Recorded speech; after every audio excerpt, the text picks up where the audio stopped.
ഈ 3 കെട്ട് ചാക്ക് കൊണ്ടുപോയത് എവിടേക്കാണെന്നും കൂടി അന്വേഷിക്കണം. ഇവർ വെളിപ്പെടുത്തണം ഈ 3 കെട്ട് ചാക്ക് എവിടേക്ക് കൊണ്ടുപോയി അന്നത്തെ ദിവസം. ഇതാണ് ഞാൻ പോലീസിന് കൊടുത്ത മൊഴികളിൽ. രഹസ്യ സ്വഭാവമുള്ള കാര്യങ്ങളൊന്നും ഞാൻ ഇപ്പോൾ വെളിപ്പെടുത്തുന്നില്ല. അന്ന് ഇതിൽ ബാക്കി ഉണ്ടായിരുന്ന 1.5 കോടി രൂപയാണ് ഇതിൽ ബാക്കി ഉണ്ടായിരുന്നത്. 1.5 കോടി രൂപ. ഈ 1.5 കോടി രൂപ എല്ലാം കഴിഞ്ഞിട്ടും ബാക്കി എന്ത് ചെയ്തു, എവിടേക്ക് കൊണ്ടുപോയി? ഇതൊന്നും പാർട്ടിയുടെ ജില്ലാ കാര്യങ്ങൾക്ക്, ജില്ലാ ഓഫീസിലെ കാര്യങ്ങൾക്കോ മറ്റുള്ള കാര്യങ്ങൾക്കോ ഉപയോഗിച്ചതായിട്ട് എൻ്റെ അറിവിലില്ല. കാരണം ജില്ലയിലെ അവിടെ ഓഡിറ്റിംഗ് നടത്താനായിട്ടുള്ള കണക്കുകളെല്ലാം തയ്യാറാക്കി കൊടുക്കുന്ന ഒരു കാര്യം കൂടി ഞാൻ തന്നെ ചെയ്യേണ്ടതാണ്. വാസ്തവത്തിൽ അത് ചെയ്യേണ്ടത് ജില്ലാ പ്രസിഡന്റും ട്രഷററും കൂടിയിട്ട് ചെയ്യേണ്ട ഒരു കാര്യമാണ്. അത് ആ ഒരു ജോലി പോലും ഉത്തരവാദിത്വത്തോടു കൂടി ചെയ്ത ആളാണ് ഞാൻ. അത് ജില്ലയിൽ ഓഡിറ്റിങ്ങിന് വരുന്ന ആളുകൾക്ക് ചോദിച്ചറിയാം. ഈ ഓഡിറ്റിങ്ങിന് വന്ന ഒരു വർഷം ഓഡിറ്റിങ്ങിന് വന്ന ആളുടെ ഒരു ബാഗ് അവിടെ മിസ്സായിട്ട് ആ ആളെ ഞാൻ ഫോൺ ചെയ്ത് പറഞ്ഞിട്ട് പിറ്റേ ദിവസം കൊടുത്ത ആളാണ് ഞാൻ. ഈ ഓഡിറ്റിങ്ങിന് വന്ന ആളുകളോട് ചോദിച്ചറിയാം. മനോജേട്ടൻ എന്നാണ് അദ്ദേഹത്തിൻ്റെ പേരെന്ന് തോന്നുന്നു. മലപ്പുറം ജില്ലയിലെ ആളാണെന്നാണ് എനിക്ക് സംശയം. അദ്ദേഹം ആണ് അവിടെ ഓഡിറ്റിങ്ങിന് വന്ന ആളിൽ ഒരാൾ. അദ്ദേഹം അവിടെ വന്നിട്ട് മറന്നു വെച്ചത് പിറ്റേ ദിവസം അദ്ദേഹം ഞാൻ വിളിച്ചു പറഞ്ഞിട്ട് പിറ്റേ ദിവസം അദ്ദേഹം വന്ന് കളക്ട് ചെയ്ത് പോയി ചെയ്ത്. അത്രയും ഉത്തരവാദിത്വത്തോടു കൂടിയും സത്യസന്ധതയോടു കൂടിയും എന്നെ ഏൽപ്പിച്ച മുഴുവൻ ജോലിയും ചെയ്തിട്ടുള്ള ഒരാളാണ് ഞാൻ ഈ പറയുന്ന ഈ കള്ളപ്പണം ഓഫീസിൽ വന്നു എന്നുള്ളത് ഗൗരവകരമായ ഒരു കാര്യമാണ്. അതിനെക്കുറിച്ചിട്ടാണ് ഈ നേതൃത്വം മറുപടി പറയണത്.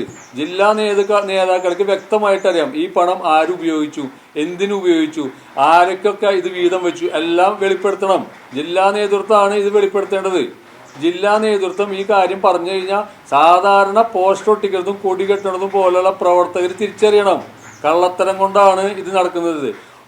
ഇവർ ജീവിക്കുന്നതിന്റെ ഇവരുടെ ആസ്തി എന്താ? ഇവർ ജില്ലാ കമ്മിറ്റി ഓഫീസിൽ വരുമ്പോൾ ചുമതലയിൽ വരുന്നതിന് മുന്നേ ഇവരുടെ ആസ്തി എന്തായിരുന്നു? ഇപ്പൊ എന്താണ് ഇവരുടെ ആസ്തി? എല്ലാ കാര്യങ്ങളും അന്വേഷിക്കണം, വിശദമായി അന്വേഷിക്കണം. രാജ്യദ്രോഹം ചെയ്ത ആളുകൾ പാർട്ടിയുടെ നേതാക്കളായിട്ട് ചമയും ചെയ്യുക. സാധാരണക്കാരായ ആളുകൾ ചെയ്യേണ്ട പണി പോസ്റ്റ് ഒട്ടിക്കലും ഈ കൊടി കെട്ടണം, ആ പണികളായിട്ട് മുന്നോട്ട് പോവുക. സാധാരണ പാർട്ടി പ്രവർത്തകർ അറിയട്ടെ, ജില്ലാ നേതാക്കന്മാരുടെ ചെയ്യുന്ന പ്രവർത്തികൾ എന്താണെന്ന് പാർട്ടിയുടെ സാധാരണക്കാരായ പ്രവർത്തകർ അറിയേണ്ടത് പ്രവർത്തകരുടെ കടമയാണത്. പ്രവർത്തകർ കാരണമാണ് ഈ നേതാക്കന്മാരുണ്ടാവുന്നത്. പ്രവർത്തകരില്ലെങ്കിൽ നേതാക്കന്മാരില്ല.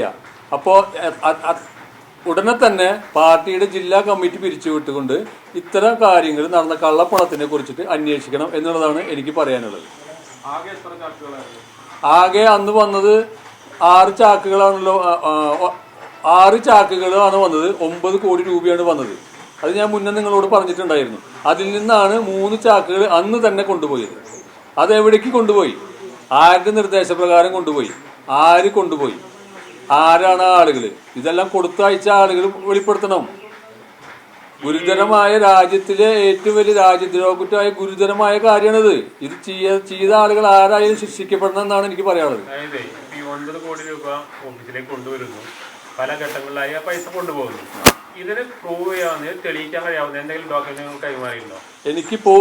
എൻ്റെ കയ്യിൽ എനിക്ക് പോലീസിന് കൊടുക്കാൻ പറ്റിയ എല്ലാ തെളിവുകളും ഞാൻ പോലീസിന് കൊടുത്തിട്ടുണ്ട്. അസൽ തെളിവുകൾ ഞാൻ കൊടുത്തിട്ടുണ്ട് പോലീസിന്. പോലീസ് ഞാൻ കൊടുത്ത മൊഴികളും ഞാൻ കൊടുത്ത രേഖകളും അനുസരിച്ച് ഇത് പോലീസ് ചോദ്യം ചെയ്ത ഇത് കള്ളത്തരം നടത്തിയ ആളുകളിലേക്ക് എന്തായാലും ഈ അന്വേഷണം എത്തും എന്നാണ് എൻ്റെ വിശ്വാസം. നിങ്ങൾക്ക് എത്ര ഡോക്യുമെന്റുകൾ, ഇപ്പൊ ഇന്ന ഡോക്യുമെന്റുകൾ പറയാൻ എത്ര ഡോക്യുമെന്റുകൾ കൊടുത്തിട്ടുണ്ട്? എൻ്റെ കയ്യിലുള്ള ഒരു 3 ഡോക്യുമെന്റുകൾ ഞാൻ പോലീസിന് അവർക്ക് അന്വേഷണത്തിന് ഉതകുന്ന രീതിയിലുള്ള സഹായങ്ങൾക്ക് വേണ്ടിയിട്ട് ഞാൻ അത് കൈമാറിയിട്ടുണ്ട്.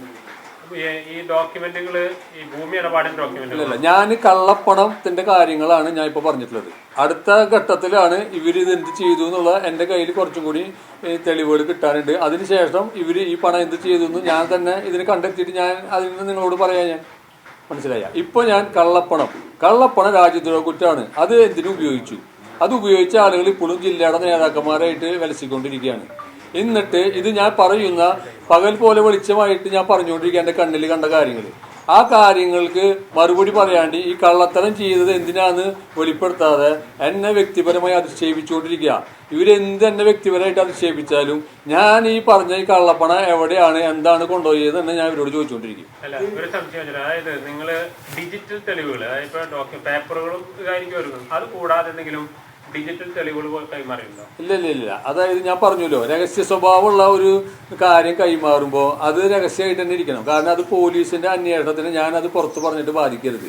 പോലീസ് സത്യസന്ധമായിട്ട് അന്വേഷണം നടത്തിയിട്ട് തെളിയേണ്ട കാര്യങ്ങളാണ്. ആ തെളിയേണ്ട കാര്യങ്ങൾ ഞാനത് മുന്നേ മാധ്യമങ്ങളോട് പൊതുസമൂഹത്തിനോട് പറയേണ്ട കാര്യമില്ലല്ലോ. ഈ കട്ട് കൊണ്ടുപോയ പണം, കള്ളപ്പണം ഉപയോഗിച്ച ആളുകൾ പൊതുസമൂഹത്തിന് മുന്നിൽ വെളിപ്പെടുത്തട്ടെ. കള്ളപ്പണം ഞാൻ ഇതിന് വേണ്ടിയിട്ട് ഉപയോഗിച്ചു അവർ പറയട്ടെ. അവരെ ഉപയോഗിച്ചതല്ലേ. ഇത്രയും പണം ഉണ്ടായിട്ട് ഇവരെന്ത് ചെയ്തു?